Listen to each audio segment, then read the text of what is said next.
Jim, Jim, Jim, Jim. Hello guys, welcome back to the channel. So what I have here today is the JMC Jim. And I'd like to thank everyone here at JMC Quezon Avenue and to Miss Rizza for making this review possible.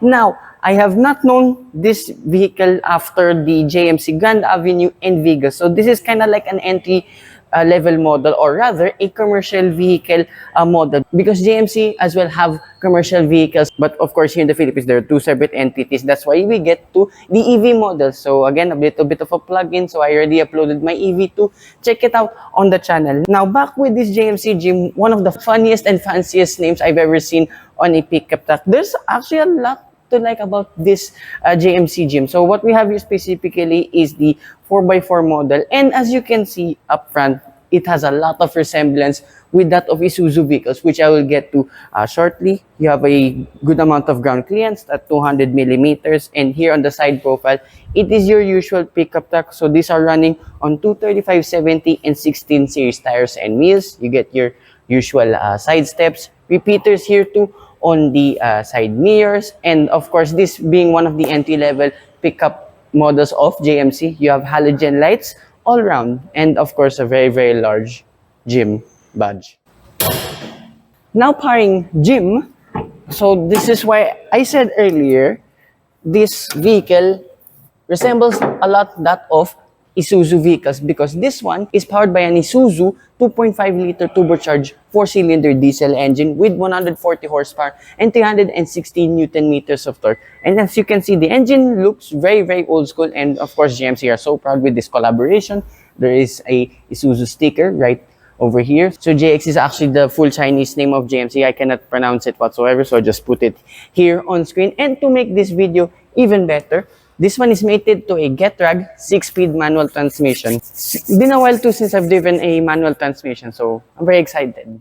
As for the Jims here, it is very identical once again to that of Isuzu vehicles, and you have halogen taillight assemblies all around. And here on this side profile of the payload, you have channel hooks on either side, along too with a 4x4 sticker. And what I like with this Jim, this comes with a sports bar as standard, because usually when it comes to base model pickup trucks in general, they don't have this equipped whatsoever. And two, you have a very large Jim badge once again, and a reverse camera. How about that for a base model? And as expected, you do not have a assist for the tailgate, but this is actually a lot lighter than expected. I mean, look, I'm doing it with one hand.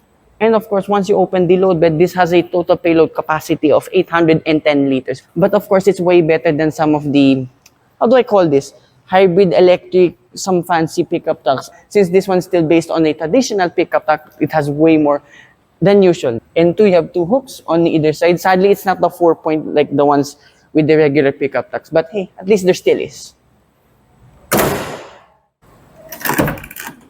Now here for the interior of Jim, well, it's as basic as you can get, but there's actually a lot more stuff that is not present with base pickup truck models. So this is the key, and been a while too how to start this vehicle. Usually you step on the clutch, but for this one, you can do it without pressing the clutch itself. And voila. So very old school, I like it. So of course, here in the door card, yeah, everything is plastic, but at least there are silver trims, and you have leather soft pads here for your elbows, which is a nice touch for this Jim. And you have an analog tachometer, speedometer with a monochromatic display right in the middle. Very simple, I like it. And here on the left side of the dashboard, you get your headlight leveler and side mirror adjustments, and further down there's an extra pocket over here. And below to the steering column, if this is going to be your workhorse pickup, you're going to put a lot of coins, papers, so on and so forth underneath. And the steering wheel, very simple, I like it. I think this is among one of the smaller steering wheels I've held in a pickup truck so far. And first impressions with the steering feel here at a standstill, it's pretty light, but of course this is a light pickup truck anyways. And the only functioning buttons are here on the left side for your volume and phone connectivity stuff. And this one's a little bit of a surprise too. You have an Android-based touchscreen, so you have more apps here like Google Chrome, and worry not, you have a built-in Google Map system, so you don't have to worry about connecting your phones whatsoever. And two, so if you put it to reverse, you have a very clear reverse camera. I think one of the better Chinese base model pickup trucks are tired out. There's lines, but they don't do anything. But hey, what am I to complain about? At least there still is. And you get front and rear parking sensors, which is a nice touch too. And way further down the infotainment system, you get your climate control knobs and buttons. And here in the middle, you get 2 cup holders, your controls for the 4-wheel drive system, manual handbrake, and yet again, your gear shift. So this one's a little bit notchy, but of course, this is expected like with every other pickup truck. And you have a glove box, actually pretty small, but hey, at least there still is. And on the dashboard, there's a lot of squeegee stuff, which I did not expect in this vehicle whatsoever. And two, you have leather seats. Apologies, this one's all wrapped in plastic. This is actually really good for what this is. And bolstering is so-so, but hey, the seating... Oh, actually, this is one of the more comfortable leather seats I sat in any Chinese vehicle so far. At this price point, take note. And two, you have a leather wrap center console box. And once open, you have a decent amount of space. So I think this comes as standard too with a high visibility jacket. Of course, this is going to be your workhorse. Pickup truck. Above here, you get 2 halogen lights, a ticket clip holder, visor. There's nothing on it, but I mean, it does cover my face at least. Now, for the rear seats of Jim, this is actually really spacious. Look at that. I can stretch all the way forward. Headroom. So I'm 5'4" only, but I think even 6-footers will be safe here to sit at the rear. So here in the door card, pretty much the same like the ones in front. Again, you have the silver trim and leather soft pads for your elbow. And you get 2 map pockets behind both front seats. And here in the middle, you have pop-out cup holders. I think only small bottles will fit here, but hey, at least there still is. And continuing on like the ones in front, you have leather seats all around. No central armrest, but hey, what am I to complain about? The sitting position's a little bit upright, but I mean, not much people are gonna sit here anyway at the back because you're gonna put a lot of stuff here anyways. But for me, yeah, makes up for it. The seats are really soft and very comfortable to sit in. Now, first drive with this JMC Jim, well, it's like with, I would say, every other pickup truck with this type of transmission. And remember, we are in the top of the line 4x4 variant. And of course, 360 Newton meters may not sound much, but hey, actually,